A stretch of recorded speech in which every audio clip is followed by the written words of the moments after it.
नाज़रीन, welcome back. और अब हम जो बात करने वाले हैं वो बहुत इम्पॉर्टेंट है। वो इसलिए कि यंग जनरेशन जो है जब वो आगे बढ़ती है, आगे वो कामयाबी हासिल करती है, तो आप ये सोचें आपकी मुल्क की कामयाबी है।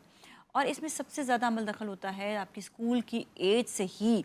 बच्चे जो हैं वो नफसियाती तौर से बहुत बेहतर हों, बहुत ज़्यादा उनमें कॉन्फिडेंस हो, अपनी पढ़ाई में बहुत अच्छे हों और साथ साथ वो स्किल्स भी जानते हों। लेकिन इन सब बातों को जानने के लिए, सीखने के लिए, आगे बढ़ने के लिए उनकी ज़हनी हालत भी ठीक होनी चाहिए। नफसियाती मसाइल बहुत ज़्यादा आजकल बच्चों के बढ़ चुके हैं, बहुत सी चीज़ें इसमें शामिल हैं। शायद हम अगर पास्ट में भी देखें तो डिफरेंट किस्म के मसाइल थे और अब देखें तो डिफरेंट किस्म के मसाइल हैं। इस पर बात करना बहुत ज़्यादा ज़रूरी है। और आज जो हमारे साथ माहिर नफसियात मौजूद है, सबसे पहले तो मैं उनका तारुफ़ करवाऊँगी और वो इस मौजू पे बात भी करेंगे और आपको बहुत सारे अहम पॉइंट्स भी बताएंगी। हमारे साथ हैं वजिया ज़फ़र साहिबा, इनसे हम बात करेंगे। अस्सलाम वालेकुम। जी, वालेकुम सलाम। अच्छा, ये जो ज़हनी मसाइल हैं, मतलब कहते हैं ना कि ज़हनी सेहत का होना बहुत ज़्यादा ज़रूरी है।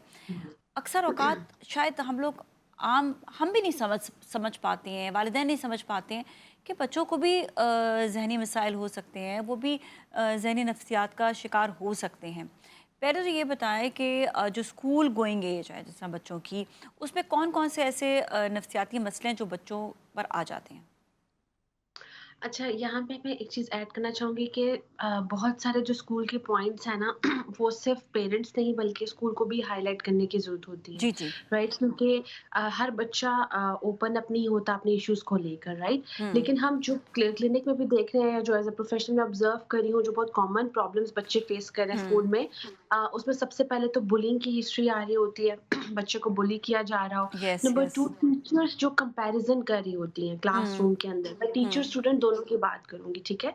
तो टीचर्स जो हैं वो अगर बच्चों का कंपैरिज़न कर रही हैं, बच्चे की पेसिंग के अकॉर्डिंग चल नहीं पा रही क्योंकि उनके पास क्लास में तादाद ज़्यादा है, तो वो कहीं न कहीं जो बच्चा थोड़ा स्लो पेसिंग में है वो नेग्लेक्ट हो रहा है, राइट? फिर जो बच्चा बहुत शार्प है, उनके भी इश्यूज़ आते हैं। जो बच्चा बहुत शार्प है, जल्दी पिक कर रहा है, उसको बहुत हाइलाइट कर दिया जाता है जिसकी वज़ह से वो बच्चा भी बड़ा खुद पसंद हो जाता है, उसको एप्रिसिएशन की आदत हो जाती है, राइट? इसके अलावा क्लास में सोशलाइज़ेशन ना करवाना। देखिए, स्कूल का जो मेजर पर्पस है ना, वरना लोग होम स्कूलिंग कर लें।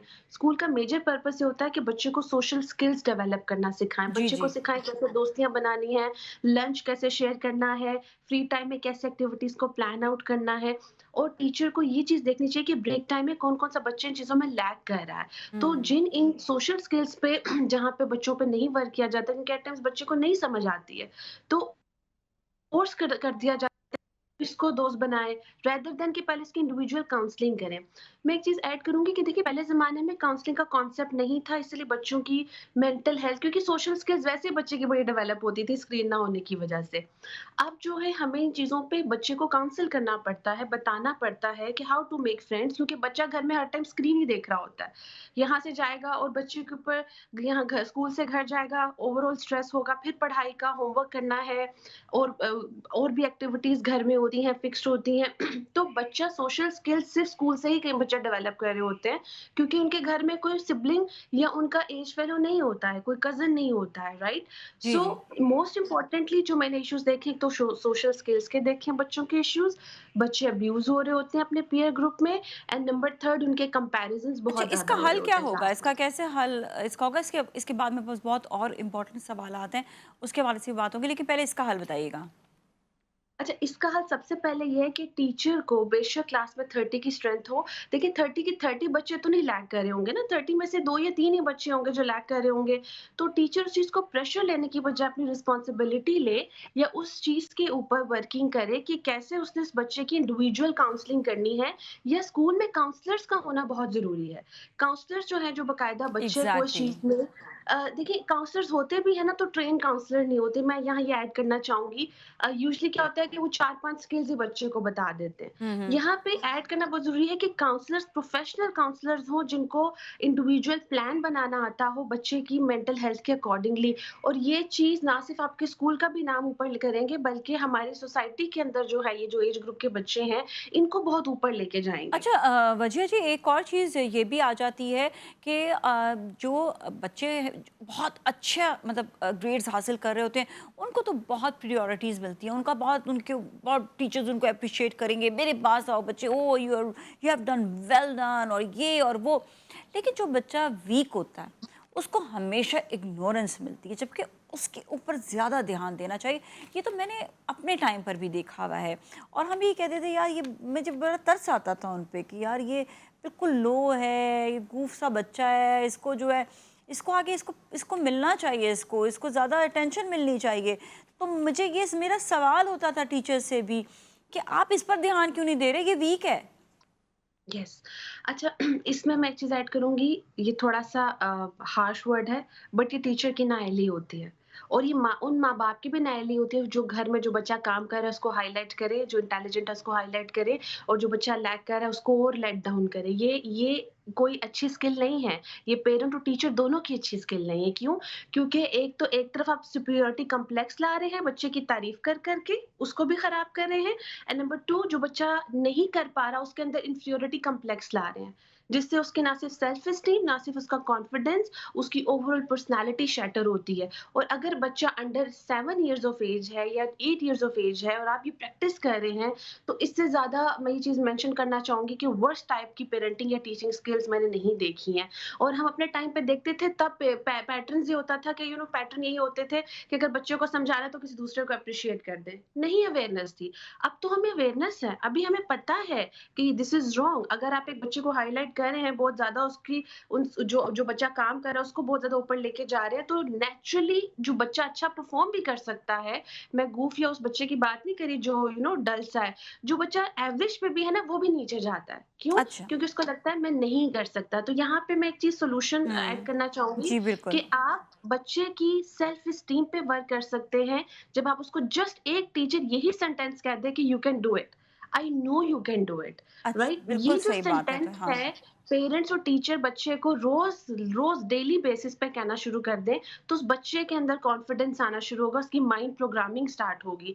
लेकिन अगर ये कहेंगे कि ये तो इतना अच्छा कर रहे, तुम क्यों नहीं कर सकते हो, उस कंपैरिजन से वो पूरी हम्म। जिंदगी नहीं निकलेगा, चाहे वो 60 साल अच्छा, का हो हर जाए। बच्चे की अपनी कैपेसिटी होती है। जिस तरह मैं बहुत अच्छा रट्टा नहीं लगाती थी, तो मैं पढ़कर समझकर मैं लिखती थी, तो मेरे अंदर एक डिफरेंट चीज़ थी। बाज़ बच्चों में तो रट्टा लगा के बहुत अच्छा पढ़ रहे होते हैं, तो उनके A1 ग्रेड्स आ रहे होते हैं। कई ऐसे होते हैं जो समझने में जिनको बहुत टाइम लगता है। तो हर इंसान, हर बच्चा मतलब वो अलग शख्सियत का, अलग ज़हनियत का मालिक होता है। तो इस बात पे मुझे तो ये शिकवा ही है कि स्कूल्स में उनको उनकी ये ट्रेनिंग क्यों नहीं होती है कि आप अपने आप को अपग्रेड करने के, उनके बच्चों को अपग्रेड करने के लिए, उनके जहनी सलाहियत को बढ़ाने के लिए तो डिफरेंट डिफरेंट टेक्निक्स यूज़ होती है। चलिए ये एक थोड़ा सा डिफरेंट सब्जेक्ट हो जाएगा, लेकिन अब हम थोड़ा सा जानेंगे कि अगर कोई तालिब इल्म नफ्सियाती शिकार हो चुका है, तो उसका हम डिटेक्ट कैसे करेंगे, पता कैसे चलेगा कि ये ये नफ्सियात का शिकार है इस वक्त। हाँ, इसके कुछ सिम्पटम्स हैं। नंबर 1, वो जो स्टूडेंट है, वो पहले से कम अब उसकी एफर्ट आएगी। आपको लगेगा वो अकेला, सबसे पहली चीज़ तो ये कि वो एफर्ट करना कम करेगा, पहला ठीक है। साइन ये है। टीचर को हम्म। लगेगा कि ये तो अब पहले तो फिर भी कुछ करता था, अब तो बिल्कुल ही डल जा रहा है। जिस पे और बच्चों को बुली करना शुरू कर देते हैं कि तुम तो कर ही नहीं रहे हो, लेकिन ये साइन है। दूसरा, वो अलूफ़, उसमें अलूफ़नेस आएगी। वो सोशल गैदरिंग्स को अवॉइड करेगा क्योंकि अब उसकी सेल्फ एस्टीम लो है। बच्चे भी बुली करते हैं ऐसे बच्चे को कि तुम तो पढ़ते ही नहीं हो, होमवर्क नहीं करते, काम नहीं टाइम पे करते। तो दूसरी चीज़, वो सोशल अवॉइडेंस करेगा, वो बच्चों में नहीं बैठेगा। थर्ड, उसका खाना-पीना डिस्टर्ब होगा, लंच टाइम पे आप देखेंगे कि उसका लंच वो छोड़ रहा है। ज़रूरी नहीं सारे सिम्पटम्स हों, बट डेफिनिटली इनमें से अगर 5 3-4 भी सिम्पटम्स हैं, 6-7 सिम्पटम्स में से, तो हम उसको काउंट करते हैं। बच्चा अपना लंच बॉक्स छोड़ना शुरू कर देगा या वो भूखा रहना शुरू कर देगा, ठीक है? नंबर 4, मोर इम्पोर्टेंट, बच्चे की नींद डिस्टर्ब होगी। रात को बच्चा या तो उठना शुरू कर देगा, नींद में बोलना शुरू कर देगा, स्लीप वॉकिंग स्टार्ट कर देगा या डर के उठना स्टार्ट कर देगा। रात की जो उसकी रूटीन है वो डिस्टर्ब अच्छा, होगी। I have one more question fifth इसी से मोस्ट रिलेटेड कि बाज़ बच्चे जो हैं बहुत स्टिफ हो जाते हैं, लाइक वो जॉ को बहुत अपना वो यस, टाइट कर लेते हैं। एंग्जायटी ये भी कोई वजह होती है क्या? यस, जो बच्चे एंग्ज़ियस होते हैं, जॉ की स्टिफनेस इवन कि एडल्ट्स में भी होते हैं, एडल्ट्स भी करते हैं जब ये अनकॉन्शियसली जो है ना, ये एक ये एक सिम्पटम आता है। जॉ की स्टिफनेस हो जाना, शैलो ब्रीथिंग हो जाना, इसमें ये होता है कि वो स्ट्रेस अब एंग्जायटी में कन्वर्ट जा रहा है, ठीक है? वो एंशियसनेस बन रही है पर्सनैलिटी के अंदर। इसके अलावा मैं 5th पे एक मेजर चीज़ ऐड करूँगी कि ये सिम्पटम 2 तरह का है, या तो बच्चा बिल्कुल स्लो डाउन हो जाएगा ओवरऑल हाँ। रूटीन में, या बच्चा बहुत ज़्यादा बेचैन, आपको रेस्टलेस फ़ील होगा, हुँ। राइट? आपको लगेगा कि ये जो चीज़ें कर रहा है, वो रेस्टलेस होके कर रहा है, माइंडफुल नहीं बच्चा रहेगा। क्यों? माइंडफुल वो बच्चे होते हैं जिनके अंदर कॉन्फिडेंस होता है, जिनकी सेल्फ एस्टीम बेहतर होती है, वो चीज़ों को माइंडफुलनेस का एन्जॉय करके करना। प्रेज़ेंट होके करना। आपको वो बच्चा माइंडफुल नहीं नज़र आएगा, लॉस्ट नज़र आएगा, रेस्टलेस नज़र आएगा। ये 5-6 साइन्स जो है ना, इनमें से अगर आपको 3-4 भी फ़ील होते हैं, आप डिटेक्ट करते हैं, और भी हुँ। बहुत सारे सिम्पटम्स हैं, बट मेजर ये हैं। आपको फिर उस बच्चे को एक्स्ट्रा तवज्जो देनी है, अपने कोई भी टोटके इस्तेमाल नहीं करने हैं। जिस तरह बच्चे को डाँट लिया, एडवाइस कर ली, ये चीज़ मैं ऐड करूँगी। आजकल बच्चों को जो सबसे बुरी चीज़ लगती है, वो एडवाइस लगती है। Because deep down they are more intelligent than us. But don't you उनको थिंक सारी सो कि चीज़ें पता होती हैं। एडवाइस देने से, मतलब एडवाइस इस तरह नहीं कि मुसल्लत की जाए एडवाइस, बच्चों को अगर समझाया जाए बेटा देखो अगर इस तरह करोगे तो ये बहुत अच्छा आपके लिए आगे जाकर है, ऑप्शंस, बेहतर है, इस तरह तो समझा तो ब्यूटीफुल सकते यस, हैं ना। मतलब इस तरह नहीं एग्ज़ैक्टली, कि आपने ये करना है, मुसल्लत नहीं करना, उसको समझाना है। एग्ज़ैक्टली। तो ये आप तो यस, आपने बहुत खूबसूरती से एक बात ऐड की कि बच्चे को सॉर्ट आउट करने के लिए ऑप्शंस देने हैं कि आप ऐसे कर सकते हो, आप ये चीज़ हम कर लेते हैं, रेदर देन कि आप क्यों नहीं कर रहे। क्वेश्चंस की फॉर्म में पुट नहीं करना, मुसल्लत नहीं करना। आप उसको सॉर्ट आउट करने के लिए ऑप्शंस बताएँ, उसको वेज़ बताएँ, उसको डायरेक्शन दें।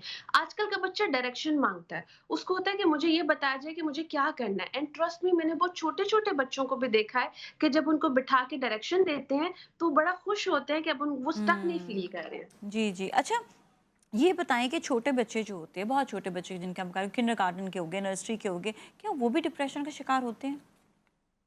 अच्छा, इट डिपेंड्स। अगर वो ऐसी फैमिली से आ रहे हैं, ऐसे घर से आ रहे हैं जिन घरों में पेरेंट्स का रिलेशन बहुत वीक है, या जॉइंट फैमिली सिस्टम है, तो उसमें बहुत लड़ाइयाँ होती हैं, या मदर हर वक़्त बिज़ी रहती हैं घर के कामों में, फादर बाहर बिज़ी हुँ, रहते हैं। ऐसे बच्चे फिर जब स्कूल में आते हैं तो वो डिस्टर्बेंस हुँ, शो करते हैं। अच्छा, मैं ये ऐड करना चाहूँगी, ये भी डिस्टर्बेंस की टाइप मैं आपको बताती हूँ। हुँ। एक टाइप जिसमें बच्चा स्कूल में एक्स्ट्रा परफ़ॉर्म कर रहा है और घर में बिल्कुल डल। ये अच्छा, पर्सनैलिटी। एक ओके। पर्सनैलिटी, स्कूल में बच्चा बहुत, घर में बच्चा बहुत अच्छा परफ़ॉर्म कर रहा है, स्कूल में डल हो गया। अगर आपको 2 एक्सट्रीम्स नज़र आ रहे हैं ना, दिस इज़ अनहेल्दी। इसका मतलब है बच्चे के अंदर कोई ना कोई प्रॉब्लम चल रही है, वो एक जगह मास्किंग कर रहा है। Doctor while Wajiha, because seriously बहुत अच्छी बातें आपसे हुई हैं, लेकिन ये है कि वक्त की कमी की वजह से मज़ीद हम और आपसे सवालात नहीं कर पा रहे, वरना तो अभी तालिब इल्म के हवाले से स्पेशली जो वो जो एग्ज़ाम्स वगैरह देते हैं, तो आई थिंक एग्ज़ाम्स का कभी हम एक अलहदा से सेशन ज़रूर रखेंगे कि उस पर कैसे कंट्रोल अपने आप को करना चाहिए। Thank you so much once again. और इसके साथ ही अब हम जाएंगे ब्रेक की जाने, ब्रेक वक्त में मिलेंगे। So you all stay with us.